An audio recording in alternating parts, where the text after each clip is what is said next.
malaking mali naman talaga yung ginagawa ng Quadcom, tol. Kasi alam naman natin na kinausap yung mga witness sa loob, sa ano, di ba? Pinasok muna doon sa sa loob ng kwarto. Sa confession room kay bahay ni Kuya. Sa kwarto ni Kuya. Okay, housemates. Ito yung sasabihin natin.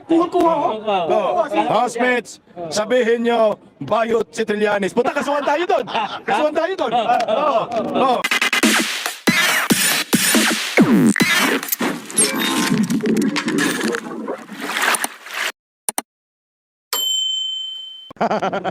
Pero gaano daw katotoo ba na ano ba? Gaano katotoo na araw-araw daw namimigay ng ayuda doon sa Ugmok? Sa litin na yun. Ay, kay ano yun? Kitang ba sa Tacloban? Tambaluslos. Oo. Tacloban. Totoo yun, Tuli, kasi nakasagap ako ng impormasyon na send mismo sa akin. Oh, Oo. may picture? Impormasyon lang. Text message? Text message. Oh. Hindi lang pamimigay ng ayuda sa mga ordinaryong Pilipino yung ginawa. 'Di ba? Ang sikat ni Tambaluslos 5,000 pesos na cash. Utang ina, nag-level up. Magkano na? 10,000. Ha? Oo. 10? 10 na. 10. Pero hindi niya pera yun. Ay, atin pa rin yun. Pira pa rin natin yun. Atin yun. Tapos yung bugas, alam mo ba? 20 Animal. pesos na, 20 pesos na. Hindi. Ano? Anong 20 pesos? Ang kilo? Oh. Ay gago, walang 20 pesos Ano ang ba? kilo. Ano? Yung 5 kilo na bugas na pinamimigay, ginawang 10 kilo na rin. Yun lang sa lugar nila. O natakot man matalo. Sino kalaban? Sino kalaban? Kasi siyempre hindi si Ma'am Nini Bakali. Natakot man. Kaya ang ginawa, nagparami ng bugas, nagparami ng pira. Putang ang masama nito, hindi pira nila. Atin yun. Ay, ito yung matindi, tol. Ito yung matindi. Trio. Ito yung matindi. I'm so grateful and privileged na kasama ko ang mga kapwa ko, mga bisdak, okay? Mga bisdakeros, mga Bisaya ko tayo, di ba? Tingnan mo. Ito yung matindi. Ito na. Gusto man magiging Prime Minister ng North Cemetery si Tambaluslos? Gusto maging Prime Minister? Prime Minister ng North Cemetery. Kaya ba napapabalita niya na stroke daw? North Cemetery pala. Kaya pala sa North Cemetery. Hindi gusto niya magiging Prime Minister, di ba? Prime Minister. Kaya ang ginawa niya, hindi pa nakontinto ang gago. Tol, yung mga barangay kupitan, yung barangay kupitan, pinag-trip niya. Paano? Hindi triple boron. Ano? Ay, oo, alam ko yun. May 50. Pinag-trip sa Hong Kong. Hindi rin niya pera yun. Atin pa rin yun. Atin pa rin yun. Hindi lang 50. 300 plus Tragis. na mga, I think 306 yata, tapos 300 plus. Kulang pala yung impormasyon sa akin. Kulang yun sa'yo, 50 lang sa'yo eh. Talang eh. 300 plus na mga kupitan, pinag-trip to Hong Kong. At di umano. Kupitan. All expenses paid. At di umano, Sige. maliban sa trip to Hong Kong na yun, may pabaon. Naku, anong pabaon, tol? Ano pa ba? Baka bato, mahuli siya sa airport. Pulburo. Yung kinakain ni tatay. Anong pabaon? Goldilocks na pulburon. Hindi. May, Yung seryoso. di umano to May pabaon daw. Magkano ba yung ano? Yung 50 mil sa dollar. 50 mil sa dollar? 50,000 yun. Sumasakot kayo sa YouTube eh. 50,000 sa US dollar. Magkano yun? 50,000 US dollar? 200, 500? $1,000 yan. $1,000. $1,000. Di, 50. 50,000 pesos. $1,000 dollar. $1,000. Alam mo, Sumasakot ka eh. 50,000. Sige, Hindi ba kasi ako sumisweldo na ganyan kalaki? 50,000 bawat isang kupitan. Kupitan. Hindi kung sa isang sa 10, magkano agad yun? Ay puta na. Kalahating milyon. 300 nga. 300. mga around 1 million. Mga ganon. Barya. Barya lang. Barya lang. Putang ina unprogram funds magkano? 800. Barya lang. 800 billion. Ang tapos saan galing yan na ibinigay sa program funds? Galing pa rin yan sa kaban ng bayan. Pera pa rin natin yan. Sa namin ni Sento Beros, baka alam niya. Putuberos. Hindi man niya magsasagot, sir. Hindi man Hindi sasagot. sa sasagot? Kasi galit man yan sa atin. Hindi kasi marami kasing nagtatanong na love raw ni Hontiveros yung Pinel. Tangina no, gumanda siya doon tuloy.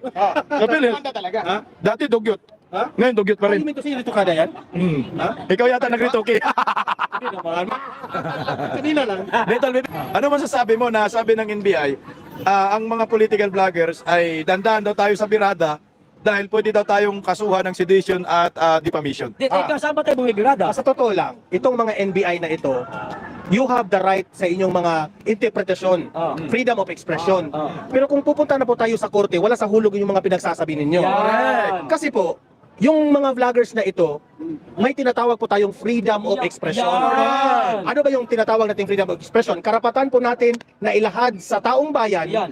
kung ano yung mga pagkukulang ng gobyernong ito. Correct. Meron tayong karapatan kasi itong mga government officials na ito, tayo po ang nagpaupo sa kanila. Correct. Tama, hindi? Tama. So ngayon, wala kayong karapatan para diktahin po kami. Correct. Yes. Pero wala akong alam dyan, mga Bisaya lang alam niya, ako Tagalog ako.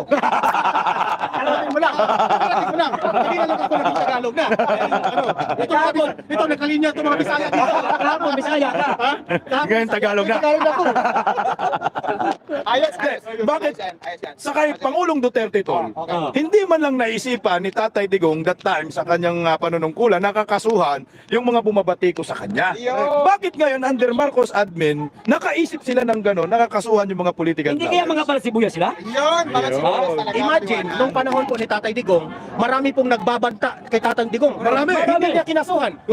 Mga bidya. Pero ngayon, sa mga konti lamang mga tusok-tusok natin, nasasaktan, umiiyak na sila. Iyakin, iyakin.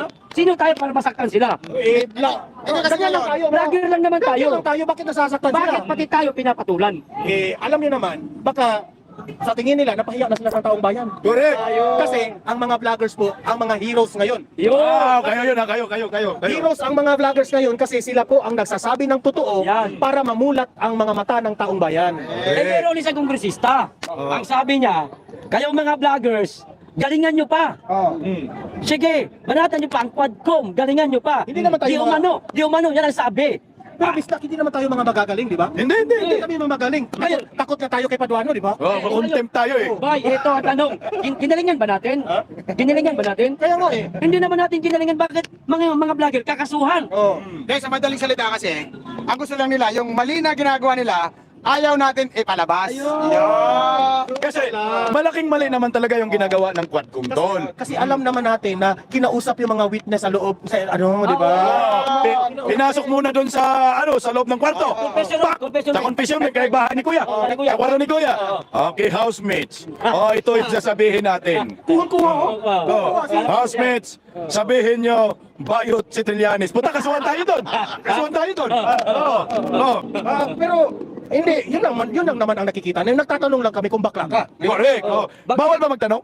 Kung bakla ka, di sabihin mo sa amin na Hindi ka bakla. Oo. Pero tol, dandan tayo sa tanong kasi maraming nakulong yan. Si Kairik nakulong. 1.5 billion. 1.8 billion. Oo. Ano yun, si Kairik, Bisaya yun. Bisaya. Ika. Yawa. Lahat na ng mga Bisaya ikulong. Bisaya yun, kaya nakulong yun. Nakulong. Napatay na tayo dyan. Dagat tato rin. Ito. Hindi kasi po pwede na hayaan natin yung mga mambabatas na sa kanilang ginagawa ay puro mali at puro kabulukan. Saan ka nakakita? Only in the Philippines, tol. Na mayroong committee sa Kongreso na tagapagtanggol ng durugis at sindikato. Gusto niya yan? Ayaw ko magiging iwi. Ikaw gusto mo? Ayaw, siyempre. Sabihin mo kasi bagay eh. Ayaw ko maging iwi. Totoo naman talaga yun. Dahil itong mga ito, ginagamit nila para masira si Duterte. Correct. Wala na silang pake na hindi na nila namalayan na mali na pala yung kinakampihan nila. Correct. Di ba? Hindi na nila alam na yung iba dyan, kinakampihan na pala yung mga kalaban ng gobyerno. Correct. Mga convicted pa. Correct. Baka naman nasilaw. Ha? Nasilaw. Ay, wala naman tayong Louis Vuitton na bag. Wala naman tayong mga relo na mga mamahalin. Correct. Diba? Wala naman tayong bulletproof. Nasilaw lang sila kasi Nasasakyan. nasilaw sila sa mga vloggers dahil nabuking sila dahil sa atin. Mismo. Ito pa, speaking of booking, tingnan mo talaga tong Quadcom. Nung paupo si Trillanes doon sa Quadcom hearing, namuntik ka ng batuhin ni Tatay Digong ng mikropono, animal ka. Na yung pinalabas na mga puro piking dokumento, in-entertain nila mo na yun. Kaya nga yung dokumento yung waiver, na nagmistulang, totoo yung mga sinasabi ni Trillanes dahil sa Quadcom. Ngayon, Nagtitraining na pala si Trillanes ngayon eh. ano training? Ano eh? Bomb sniffing dog. Yung aso, di ba? Aso. Oh. Ang tagatahol. Training yun ng aso. Training yun ng aso. Para malaman. Kung totoo. Para Meron, Meron na, pulburon yata sinisingot yan. Hindi, ito, tingnan mo ha. Kidding aside lang lahat ito ha. Kidding aside lang ito. Ang atin lang is i-injectan natin ng mga biro-biro lang ha. At the same time, may truthfulness din naman. Trillanes ba naman, seryoso masyado yan. Kakasuhan ka kagad. Trillanes, walang personalan ha. Biro-biro lang. Pero ayaw namin yung mga ginagawa mo. Hindi kami galit sa iyo. Pero ayaw lang namin yung nagsisinungaling ka na nagpakita ka ng mga dokumento na bawal. Puro pike. Bawal yun, di ba? Bakit ka nakakalap ng mga sulat doon na galing kay Tatay Digong na ayaw man yan i-release ng mga bangko, di ba? Correct. Ito. Walang nirelease ang AMLAC. Ito yung nangyayari dyan. Di ba piyesta sila? Nandun si Trillanes. Ay, meron daw account si Digong. Palakpakan ng mga pinklawan. Kansawan yung mga pulawan. Nagtawanan ng mga komunista. Pati convicted. Putang ina. Nung pinatawag yung AMLAC, sabi ng AMLAC, Wala sila. lahat ng dokumento ni Trillanes ay hindi nanggagaling sa amin. In short, pike. Pike noon, pike pa rin ngayon. O bakit tong animal na Quadcom, hindi nila sinabi yun? Hindi pinalaki yung issue. Dapat pala si Trillanes yung i-contempt. Correct! Hindi pala si Zulaika Lopez dapat ang i-contempt. Ayun, panawagan tayo kang paduano. Naka-take out siya. Si Trillanes, di ba? Oo, nakatik out siya. Sinabi ng AMLAC, pike. Oh. So ibig sabihin, Kanina ba't ganun? tanong ko sa inyo, bias pala itong Quadcom na ito. Sigurado. Sobrang bias tol. Nagsisinungaling pero hindi naman kinontempt. Hindi, kinontempt. Oh, di ba? Pag nag-hire kayo ng coach, sinungaling pa. Bakit hindi nyo kinontempt yan? Ako, may sagot ako dyan. Ano? Bakit hindi na contempt si Trillanes? Kasi nga, nagtitraining nga eh. Kasi lang... Aso eh, aso. Bum sniffing dog eh. Kasi seryoso yung tayo ni Trillanes ha. Nagsasabi lang kami ng komento namin. Kasi bakit hindi ka Trillanes na contempt? Sinungaling ka eh. Sabi mo, totoo yung mga bank account si Duterte. Sabi ng AMLAC, hindi totoo yan. 2016, hindi totoo. 2017, hindi totoo. 2024, hindi totoo. Putang ina, ikulong na yan? Oh, correct. Ito na lang. Ito na lang. Lahat ng mga DDS vloggers. Trillanes, ito yung panawagan namin sa inyo ha. Irerespeto ka namin. Correct.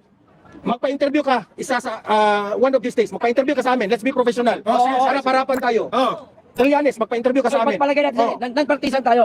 Papakinggan ka namin, Trillanes. Ayan. Papakinggan ka namin. Ipresenta mo yung ebidensya na sinasabi ninyo.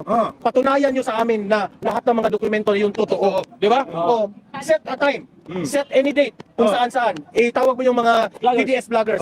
Professional tayo. Di tayo magpagalitan kasi wala namang personalan. Di ba?